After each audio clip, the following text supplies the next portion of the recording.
પ્રધાનમંત્રી મોદીનો ગુજરાત પ્રવાસ ખૂબ મહત્વપૂર્ણ સાબિત થયો, જેમાં પ્રધાનમંત્રીએ મધ્યમ વર્ગના લોકોને ધ્યાને રાખતા એક જાહેરાત કરી છે, જેમાં આગામી દિવાળી સુધીમાં જીએસટીમાં ઘટાડો કરવામાં આવશે.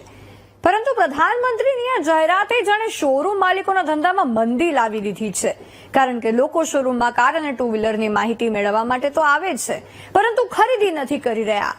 તેવામાં વાહનોના વેચાણમાં જાણે એકાએક બ્રેક લાગી ગઈ છે. ત્યારે શું છે આ બ્રેક લાગવા પાછળનો તર્ક અને શોરૂમ માલિકો શું માની રહ્યા છે, આવો જાણીએ.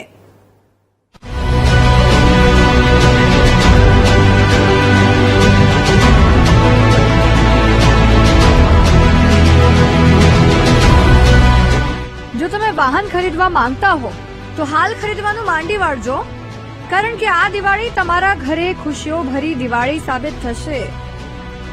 તમે વાહન દિવાળી પર ખરીદશો તો તમારી લોટરી લાગી જશે, કારણ કે વાહનો પર લાગતી 28% જીએસટી ઘટીને 18% થઈ જશે. તેવામાં ટુ વ્હીલરની ખરીદી પર 10,000થી વધુનો ફાયદો અને ફોર વ્હીલરની ખરીદી પર 1 લાખથી વધુનો ફાયદો થઈ શકે છે. ભાઈ લોટરી જ લાગવાની હોય તો પછી થોડી રાહ જોવામાં જ ફાયદો છે, કારણ કે ખુદ પ્રધાનમંત્રીએ આ સંકેત આપી દીધા છે. અને સાથીઓ, તૈયારી કરો. હવે અમારી સરકાર જીએસટીમાં પણ રિફોર્મ કરી રહી છે અને આ દિવાળી પહેલા મોટી भेंट सोगात તમારા માટે तैयार થઈ રહી છે. और जीएसटी रिफॉर्म के कारण हमारे लघु उद्यमियों को मदद मिलेगी और बहुत सी चीजों पर टैक्स भी कम हो जाएगा. इस बार की दिवाली पर व्यापारी वर्ग हो या फिर हमारे बाकी परिवारजन, सबको खुशियों का डबल बोनस मिलने वाला है. જીએસટીમાં ઘટાડાની અસર ઓટોમોબાઈલ સેક્ટર પર. વાહન ખરીદી માટે આવતા ગ્રાહકોની ઘટી સંખ્યા. ગણેશ ઉત્સવ દરમિયાન વાહનોના વેચાણમાં મંદી. હવે આ મંદી કેમ આવી તેનો અંદાજ તો તમને આવી જ ગયો હશે.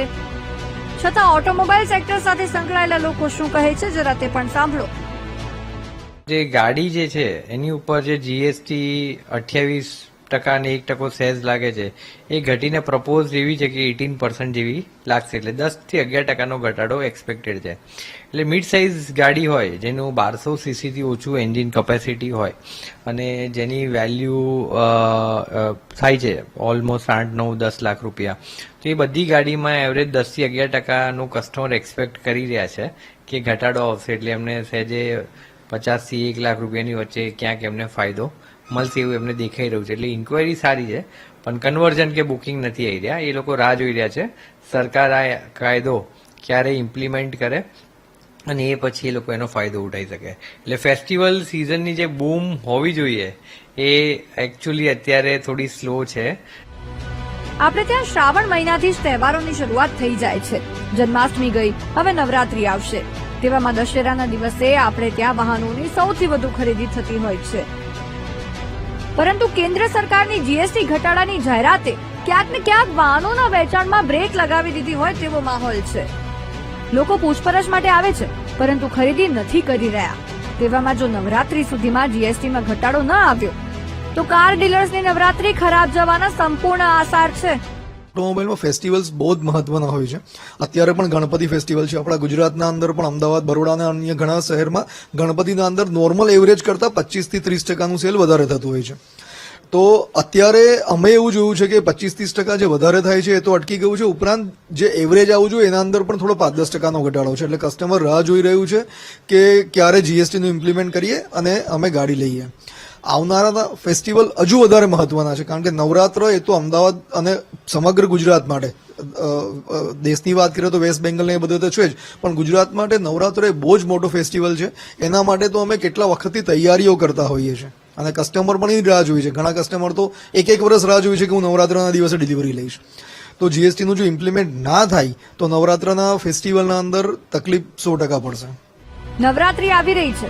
મહિનાઓ પહેલા ડીલરોએ સ્ટોક કરી લીધા છે. તેવામાં જો જીએસટીમાં ઘટાડો વહેલી તકે લાગુ ન થયો તો બિચારા ડીલરોને રોવાનો વારો આવી શકે છે.